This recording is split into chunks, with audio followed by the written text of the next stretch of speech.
بسم اللہ الرحمن الرحیم نحمدہ ونصلی علی رسولہ الکریم۔ محترم ناظرین کرام، حضور اکرم صلی اللہ علیہ وسلم کی محبت، آپ سے جذبات کا تعلق ہمارے ایمان کی علامت اور دلیل ہے، اور کوئی بھی مسلمان اس محبت کا نہ تو انکار کر سکتا ہے، اور حضور اکرم صلی اللہ علیہ وسلم کی محبت کے بغیر نہ تو اپنے ایمان والے ہونے کی کوئی بھی دلیل پیش کر سکتا ہے۔ حضور اکرم صلی اللہ علیہ وسلم کی ذات اقدس کے سلسلے میں جس طریقے کے نازیبہ کلمات ادا کیے گئے، جس طریقے سے حضور اکرم صلی اللہ علیہ وسلم کی شان میں گستاخانہ کلمات ادا کیے گئے، آپ کی شان میں گستاخی کی گئی، اس کو کسی بھی صورت میں نہ تو جسٹیفائی کیا جا سکتا ہے، نہ اس کی حمایت کی جا سکتی۔ ہر مسلمان جس کے سینے میں، جس کے دل میں ادنا سا بھی ایمان ہے، وہ حضور اکرم صلی اللہ علیہ وسلم کی شان میں گستاخی کو کسی بھی صورت میں، کسی بھی اعتبار سے برداشت نہیں کر سکتا۔ یہ ہم سب کا ایمانی فریضہ بھی ہے، اور ہم سب کے ایمان والے ہونے کی علامت بھی ہے۔ لیکن حضور اکرم صلی اللہ علیہ وسلم کی محبت کے نام پر جس طریقے کے واقعات ہم نے پچھلے کچھ دنوں میں اور خاص طور پر جمعے کی نماز کے بعد دیکھے ہیں،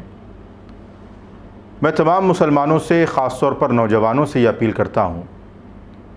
کہ ہم ایک ایسے ملک میں رہتے ہیں کہ جو ملک سمویدھان سے چلتا ہے، دستور سے چلتا ہے۔ پیسفلی پروٹیسٹ کرنے کا، احتجاج کرنے کا حق اور اختیار ہم سب کو سمویدھان نے دیا ہے، اور اس حق اور اختیار کو نہ تو کوئی سرکار چھین سکتی ہے، نہ کوئی حکومت چھین سکتی ہے، اور نہ کوئی شخص چھین سکتا ہے۔ لیکن اس کے برعکس جب ہم اس پر غور کرتے ہیں اور نظر ڈالتے ہیں، اور ہم دیکھتے ہیں کہ احتجاج کے نام پر جس طریقے سے ہلڑ ہنگامہ کیا گیا، ہمارے وہ فیس بک کے قائدین، وہ انسٹاگرام کے قائدین، وہ بے باک صحافی جو اے سی کے روم میں بیٹھ کر، کمروں میں بیٹھ کر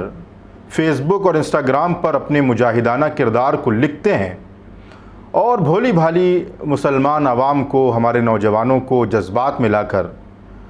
اپنے ہدف کا اور اپنے مقصد کا ان کو نشانہ بناتے ہیں، یہ تمام تر وہ لوگ ہیں کہ جو نہ تو مسلمانوں کا بھلا چاہتے ہیں، اور نہ ان نوجوانوں کا بھلا چاہتے ہیں جو حضور اکرم صلی اللہ علیہ وسلم کی سچی محبت کو دل میں رکھ کر ان کے حربے کا اور ان کے اپنے پولیٹیکل اسٹنٹ کا نشانہ اور شکار بن جاتے ہیں۔ آپ نے دیکھا کہ جس طریقے سے مسلمانوں کے جذبات کو بھڑکانے کا کام کیا گیا، مسلمانوں کو اپنے نجی فائدے کے لیے، اپنے سیاسی فائدے کے لیے ایک سوچی سمجھی سازش کے تحت پولیٹیکل چارہ بنایا گیا، جس طریقے سے مسلمان نوجوانوں کے جذبات سے کھیلا گیا، حالانکہ دوسری طرف ہمارے ملک کی وہ تمام اہم ذمہ داران تنظیمیں جو مسلمانوں کی نمائندگی کرتی ہیں، نہ انہوں نے اس سلسلے میں پروٹیسٹ کی کوئی کال کی، نہ انہوں نے بھارت بند کا کوئی اعلان کیا، اور ہمارے تمام بڑی تنظیموں نے اپنے لیٹر ہیڈ پر اس بات کا کھنڈن کیا کہ کسی بھی طریقے کے بھارت بند کا نہ تو اعلان کسی مسلم تنظیم کی جانب سے کیا گیا ہے، اور نہ کسی بھی مسلم موقر ادارے کی طرف سے کیا گیا۔ لیکن آپ نے دیکھا کہ اس کے باوجود بھی جہاں ایک طرف ہماری مسلم تنظیمیں ملک کے قانون کے دائرے میں رہ کر نپور شرما کے خلاف، نوین جندل کے خلاف قانونی چارہ گوئی کے لیے راستے فراہم کر رہی ہیں، ان کی گرفتاری کی بات کر رہی ہیں، ہمارے اسٹیٹس میں، کچھ اسٹیٹ میں ایف آئی آر بھی درج کرائی گئی ہیں، اسلامک سینٹر آف انڈیا کے وفد نے اور شہر لکھنؤ اور صوبہ اتر پردیش میں مختلف علماء کرام نے، ہمارے ذمہ داروں نے اعلیٰ عہدیداران سے مل کر شکایتیں بھی درج کرائیں، جو کہ سمویدھان کے دائرے میں رہیں، آئین کے دائرے میں رہیں، اور یہ ہمارا اور حق اور اختیار ہے۔ لیکن کچھ لوگوں نے اپنے آپ کو ہائی لائٹ کرنے کے لیے، یا اپنے آپ کو مسلمانوں کا بہت بڑا قائد سمجھانے کے لیے، یا دنیا میں پیش کرنے کے لیے ان نوجوانوں کو بھڑکایا، ان مسلمانوں کو بھڑکایا جن کی ذہانت، جن کی محبت حضور اکرم صلی اللہ علیہ وسلم کے تعلق سے سچی تھی، اور وہ ان کے حربے میں اور ان کے جال میں پھنس کر کہیں نہ کہیں پولیس کے ظلم اور زیادتی کا شکار ہو رہے ہیں۔ اب ایسے وقت میں نہ تو وہ فیس بک کے قائدین جو فیس بک اور انسٹاگرام پر لوگوں کو بھڑکانے کا کام کرتے ہیں ان کی حمایت میں نظر آتے ہیں، یا وہ بے باک صحافی جو فیس بک پر لکھتے تو خوب ہیں لیکن کسی بھی ایسے احتجاج میں نہ تو خود نظر آتے ہیں، نہ ان کا کوئی نمائندہ سڑکوں پر نظر آ کے مسلمانوں کے شانہ بشانہ ہو کر حضور اکرم صلی اللہ علیہ وسلم کی خلاف جو توہین آمیز کلمات ادا کیے گئے ہیں اس کے خلاف کوئی پروٹیسٹ، کوئی احتجاج اور کہیں بھی کوئی FIR درج کراتا ہے۔ یہ لوگ وہی ہیں کہ جو صرف اور صرف ہمیں جذبات میں لاتے ہیں۔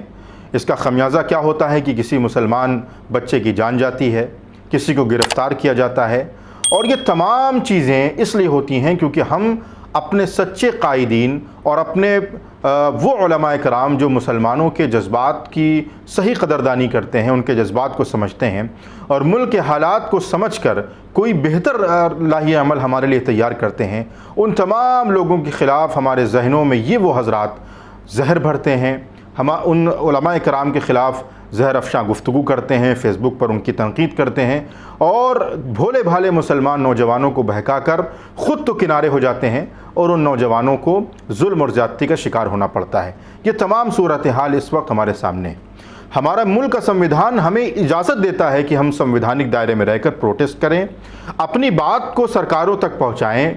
کنسرن اتھارٹیز تک پہنچائیں، اور یہ حق اور اختیار کوئی بھی طاقت ہم سے نہیں چھین سکتی۔ اس کو اختیار کرنا ہم سب کی ذمہ داری ہے۔ اپنے جذبات پر قابو رکھ کر، اپنے گھر والوں کو سمجھا کر، اپنے بھائیوں کو سمجھا کر اور ان کے جذبات کا صحیح استعمال کرانا، یہ ہر ایک اس شہری کی ذمہ داری ہے، اس ناگرک کی ذمہ داری ہے جو مسلمانوں سے تعلق رکھتا ہو یا جو بھی اس ملک کے اندر بھائی چارہ اور امن و امان کو قائم رکھنے کی کوشش کرتا ہو۔ اس لیے یہ جو لوگ فیس بک پر یا انسٹاگرام پر یا سوشل میڈیا پر لوگوں کو بھڑکاتے ہیں اور خود تو کنارے ہو جاتے ہیں، خود تو اپنے آپ کو پیچھے کر لیتے ہیں، کہیں بھی سڑکوں پر اور عملی اقدامات کرتے نظر نہیں آتے ہیں، یہ وہ تمام لوگ ہیں جو صرف اور صرف آپ کو بھڑکانے کا کام کر رہے ہیں۔ خدارا ایسی سازشوں سے بچیے، ایسے لوگوں سے بچیے اور اپنے نوجوانوں کو سمجھانے کی کوشش کریں کہ جو علماء کرام، جو مسلمانوں کی بڑی تنظیمیں جو آپ کے لیے